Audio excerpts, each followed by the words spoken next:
Hello. Today we're going to talk about historical and theoretical developments in the field of the psychology of religion.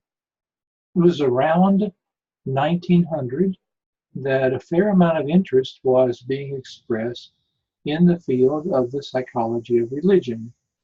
In fact, two individuals who are well known for their research in this field at that time are William James, who published a book around 1900, I believe it was 1901 or so, called The Varieties of Religious Experience. I mentioned it earlier, in which he took a case study approach to studying religious conversion experiences of many different people. One of his students, Edwin Starbuck, Starbuck, also published a book around that time called The Psychology of Religion, an empirical study of the growth of religious consciousness. And in his book, he also studied religious conversion, but from a different perspective. He did a large group study in which he statistically analyzed data and tried to draw generalizations about the conversion experiences of the individuals he studied.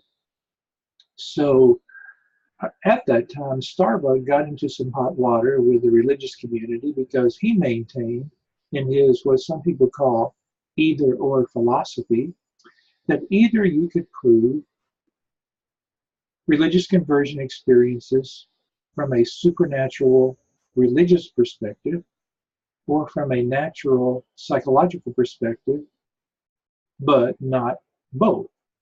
And that if you could explain these experiences from a natural psychological perspective, you didn't really need a supernatural religious understanding of religious conversion. This particular approach that he took did alienate the religion community, and that experience, in addition to what Sigmund Freud had to say about the psychology of religion, which we're going to talk about in just a little bit, pretty much created a fairly large schism between psychology and religion that really wasn't bridged until towards the end of the 20th century. Nowadays, the relationship between psychology and religion is much more friendly, and modern day researchers in the field of the psychology of religion appreciate that psychology can be very helpful in looking at the effects that religion has on our psychological functioning, our thoughts, our feelings, our actions, our relationships. But psychology is not in a position to study the supernatural and trying to prove or disprove supernatural phenomena or experiences. We are limited to studying the natural world, and modern day researchers in the field of the psychology of religion are very respectful of religion and the influence of the supernatural in people's lives. We will also see, as we look at some of these more historic perspectives, that some individuals along the way up to more modern times have also been respectful of religious experience as well.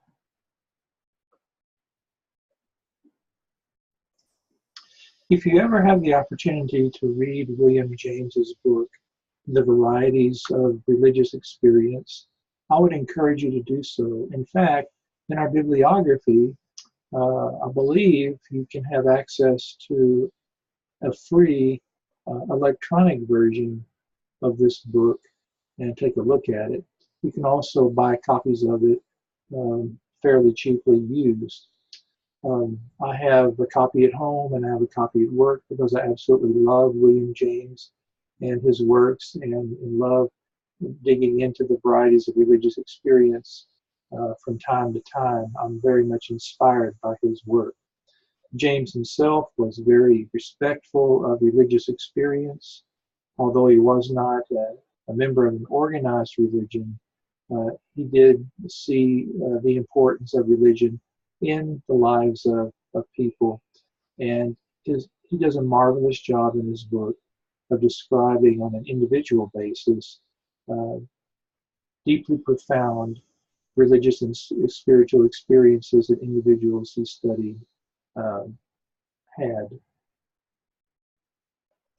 So people who are knowledgeable in the field of religion and comment on various books that have been written over the years, uh, many maintain that probably the two best books that have been written in the field of the psychology of religion are James's book and Pargament's book that we are using in our class. So I'm glad that you're going to have some exposure to both of these books, one by reading it and then the other by hearing about it and looking into reading it if you would like on your own in your copious spare time.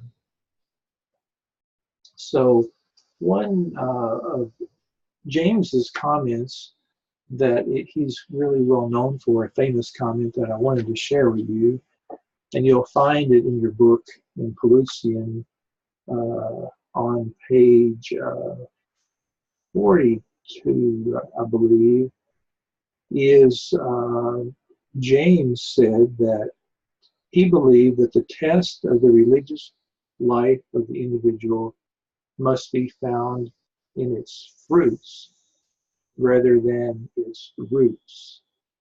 Now think about that quote for a moment. The test of the religious life of the individual must be found in its fruits rather than its roots.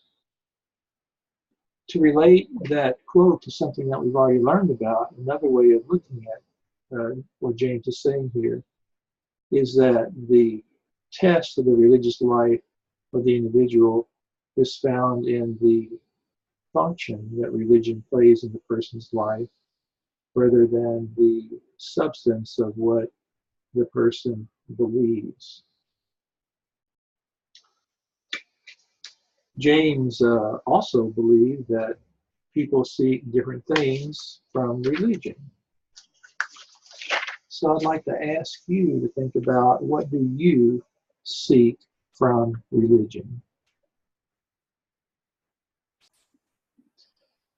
In the 1920s, 1930s, around in there, another factor that contributed to the decline of the psychology of religion was Sigmund Freud's book, The Future of an Illusion, which he published in 1927. That's Illusion, Illusion.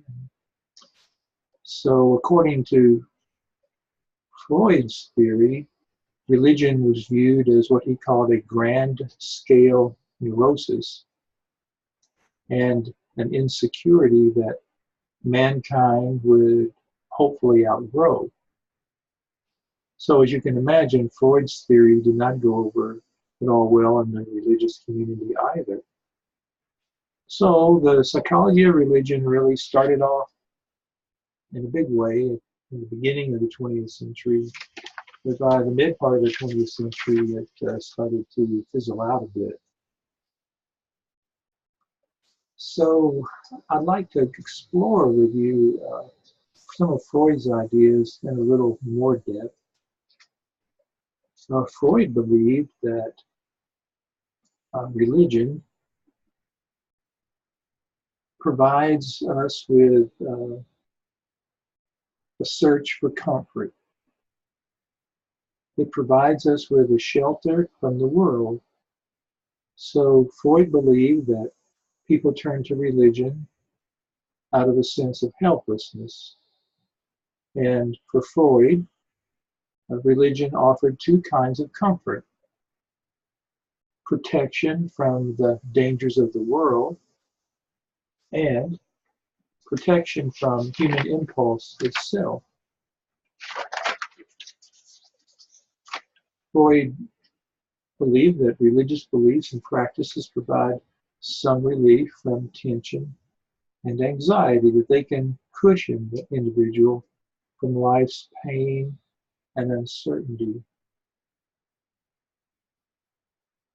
But Freud believed ultimately that religion was what he called childish and wrong-headed as a solution to the problems of everyday living. So obviously organized religions don't share Freud's negative view, but organized religions do encourage their members to seek and find comfort and protection from the world through their faith,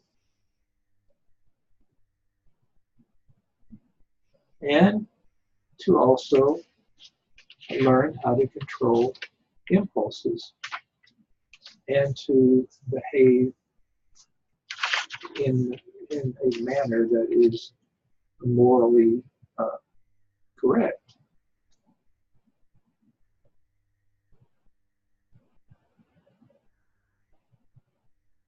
For people who have a religious orientation to life,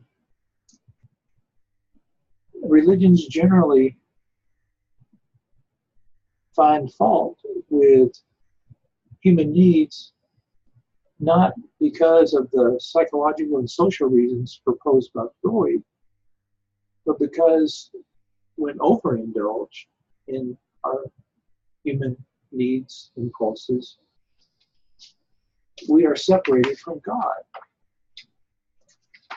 And this reminds us of something that we talked about earlier in looking at the word religion itself, breaking it down, and how the word has to do with binding ourselves over and over again or reconnecting with God throughout our lives, and how sin is what can get in the way of that relationship. One of Freud's followers and closest colleagues for a while was Carl Jung, J-U-N-G, who also had a fair amount to say about the psychology of religion. Now, unlike Freud, Jung was very favorable in his views of religion and spirituality. In fact, he wrote a lot about it over the course of his life. If you've ever studied Jung before, you know one of his ideas is that we have archetypes. Archetypes, A-R-C-H-E-T-Y-P-E-S, plural. Archetypes are these ideals that we have that we try to fulfill in the way we live our lives. Archetypes can include many different kinds of images and roles in the human experience. We might have an archetype for what a mother is like, or what a father is like, or say what a hero is like. But you also had an archetype for God. And he believed that because of this archetype that exists in the human consciousness, that we are on a lifelong search for God. His notion about the God archetype and how we pursue it is similar to William James's view that religion is something that is experienced in a very personal way by the individual. Jung also allowed that people have supernatural experiences. He had a special term for it. You'll find it in the PowerPoints called numinosum, N-U-M-I-N-O-S-U-M. And he believed that these supernatural experiences influence us and how we think, feel, act, and that they can influence us in very profound ways. Now, Jung was one who appreciated that the psychology of religion, what it has to offer is the study of the effects of religion on a person's life, looking at it through the lens of the natural world, and that psychology has no business trying to prove or disprove the supernatural. And of course, he was very respectful of the influence of the supernatural in the lives of people that he studied.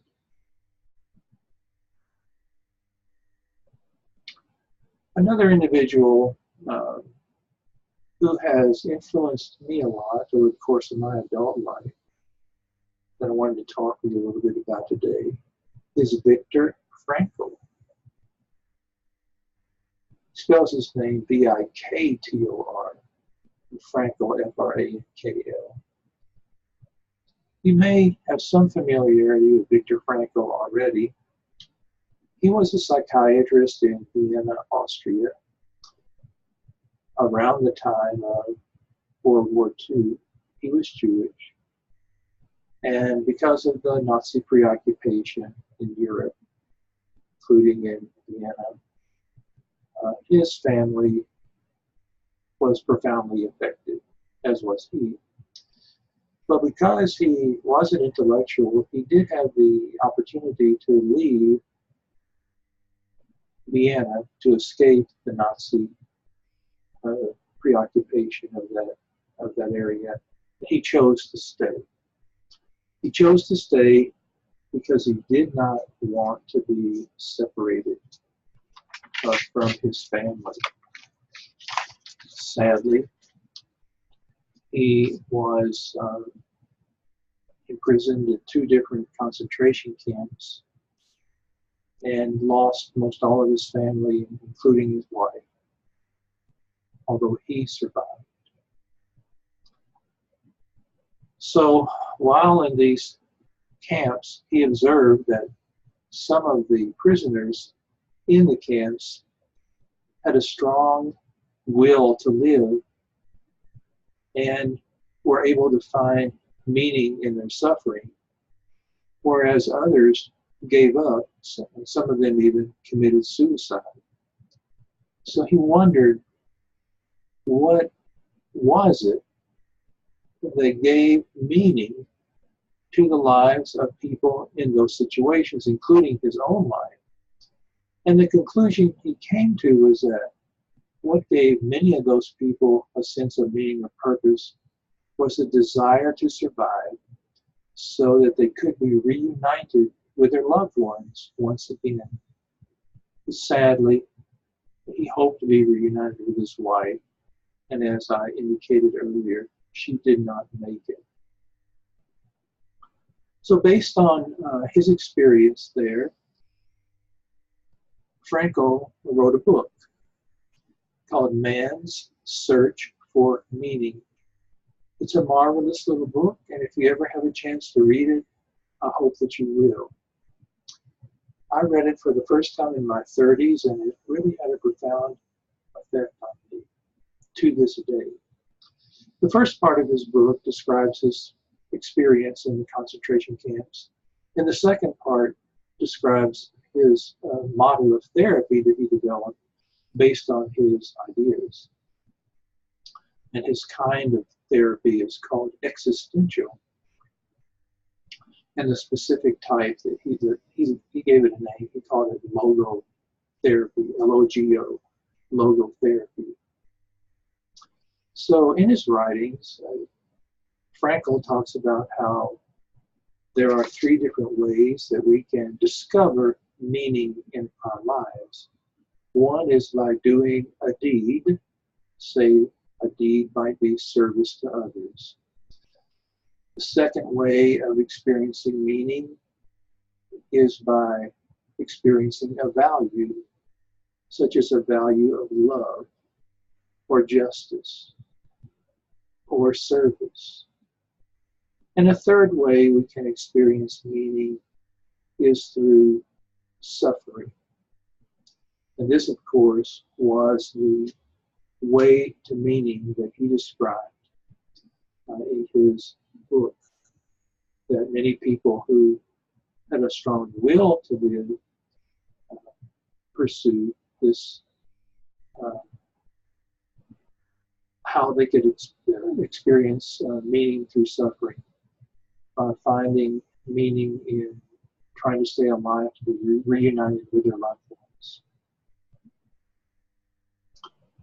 I love how Frankl talks about finding meaning and purpose in life, because he says that it's not so much that we need to create meaning as we need to discover it, that it's there waiting for us to discover it. We just need to discover what it is for each one of us. He also believed that the question that we really need to ask is not what does the world owe us, but what do we owe the world? And by exploring that question, it can help us to discover important sources of meaning in our lives.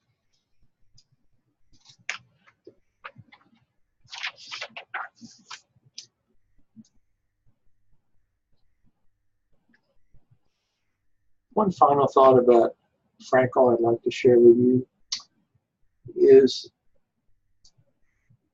he believed that for the survival of the human race, it was not enough to believe in God. Belief in God was essential, but it wasn't enough. He also believed that what was required is that each of us can appreciate an awareness of our oneness with all of humankind, and that we each have important responsibilities in our being connected with the greater good of all of humanity, and trying to make the world a better place while we are living in it, as we discover meaning in our own lives.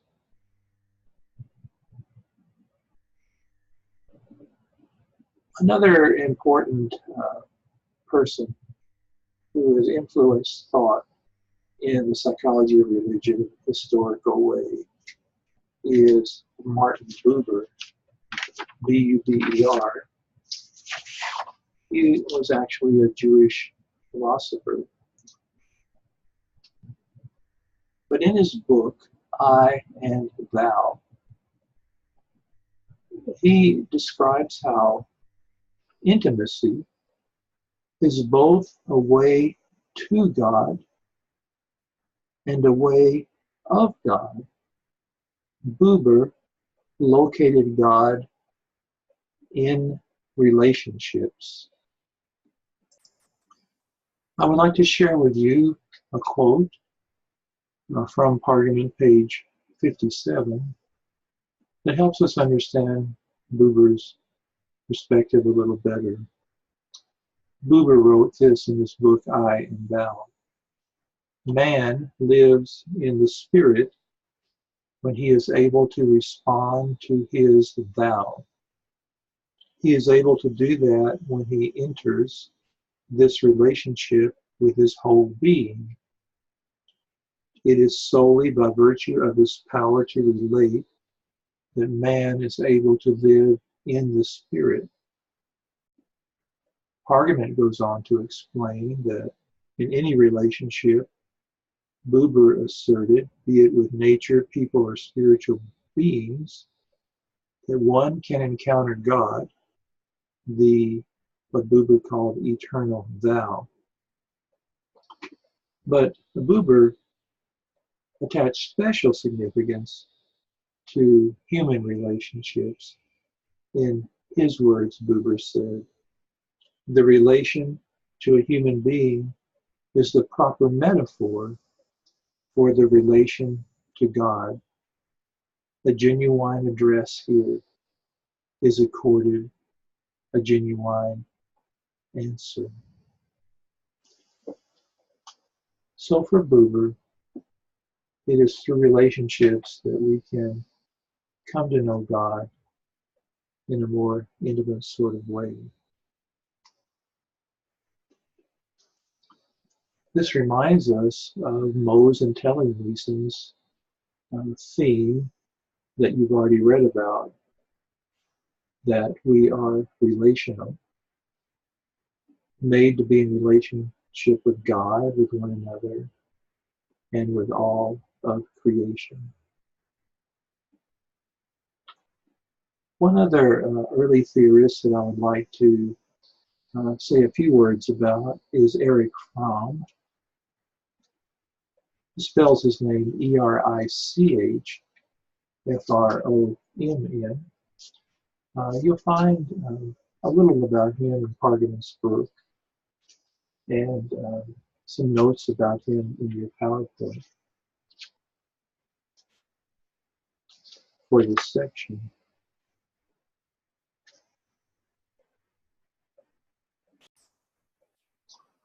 So Fromm, in his book, Psychoanalysis and Religion, has an interesting take on the psychology of religion. He describes his approach as what he calls humanistic religion, as humanistic, Humanistic. It's interesting to contrast his approach with that of Buber, because Buber focused on relationships and how we can draw closer to God, whereas Fromm focused more on the self, our relationship with the self within each one of us, and how through that relationship we can gain a deeper understanding and relationship with God. So Buber, while focusing on relationships, of course, talked about how when we can experience intimacy with another person, that's how we catch a glimpse of God. But for Fromm, he believed that the self is where that glimpse of God, that spark of the divine, can be discovered. He said that our aim is to achieve the greatest strength, not the greatest powerlessness. And he saw virtue more in self-realization than in obedience. So it seems like he's not focusing on surrender in the way that many people might, who are looking at the psychology of religion maybe from a more Christian perspective. And Fromm believed that God represents an ideal, and the self is a self that is intimate with God. So Fromm's ideas can be related to that quote in Luke chapter 17, verse 22, the kingdom of God is within you. So I'd like to share a quote from Pargament of another writer talking about the psychology of religion more from this point of view of the self. This individual, Steinberg, had this to say: he owes himself self-respect, a dignity of thought and action befitting one in whom burns a spark of God. And he is under the duty to express his individuality, for bearing the divine image, he bears it uniquely. Therefore, he is obliged to discover and develop his uniqueness. Otherwise, to all eternity, some aspect of the divine nature shall have been left latent and unfulfilled. So I'd like to ask you, which of Mose and Telling-Leeson's 5 biblical themes of human nature does Fromm's approach relate to? And I'll give you a hint. when he says the kingdom of God, when he quotes from the Bible, the kingdom of God is within you. If your thinking is that we are embodied, I believe that would be the correct answer. I wanted to go back to Viktor Frankl for a moment and ask you this same question. When we think about Moes and Tellinghuisen's 5 biblical themes, which of those themes can we relate mostly to Frankl's emphasis on meaning in his theory? Again, if your answer is that we are meaning seekers, which is one of Moes and Tellinghuisen's 5 themes, I believe that would also be the correct answer.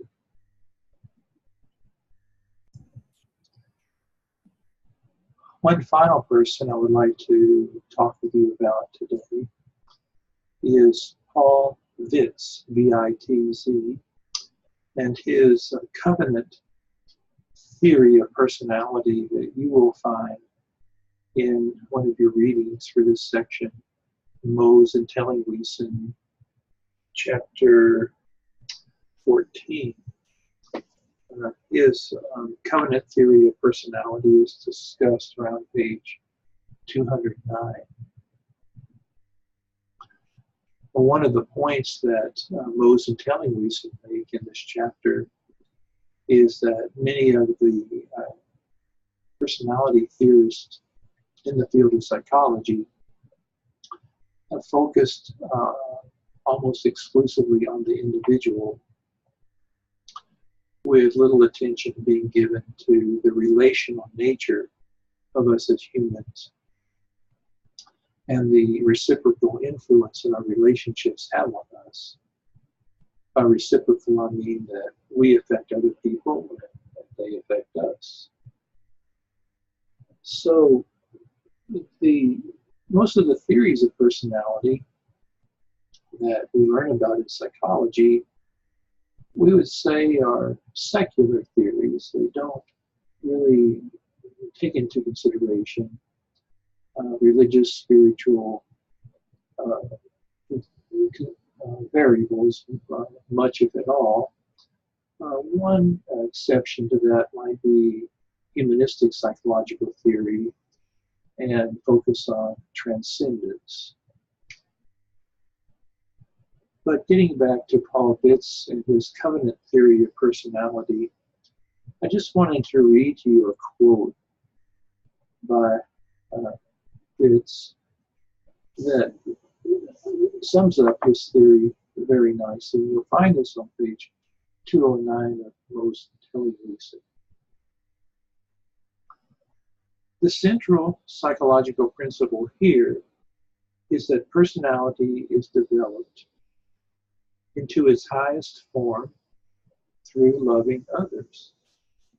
It is through agape, through serving others, even unto death, that the Christian personality grows and reaches its highest development. The very idea of commitment, of deep caring for another, of being bonded to another, is the exact opposite of so much of today's humanistic psychology. Today, nothing must hinder the growth of the ego. Nothing, no one must restrict the autonomy of the individual. Perhaps James Bond of movie fame is the best example of this ideal. A man without any bonds with anyone. He appears to have no mother or father, no true friends, and certainly the whole idea of his relationship with women is to avoid commitment.